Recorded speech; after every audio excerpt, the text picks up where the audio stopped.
आहिरमलगड ढाकेफळ या ठिकाणी जीवनवृक्ष टीमच्या माध्यमातून 200 देशी प्रजातीच्या वृक्षांची लागवड करण्यात येत आहे।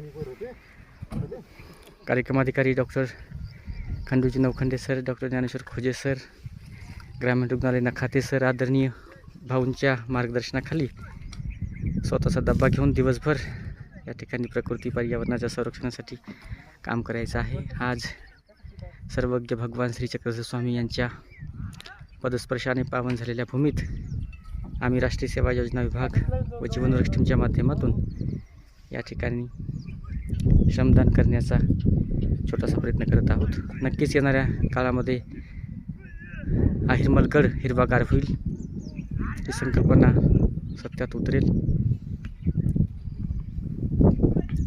आतापर्यंत 10 ते 12 गावात हे अभियान यशस्वी झालेले आहे।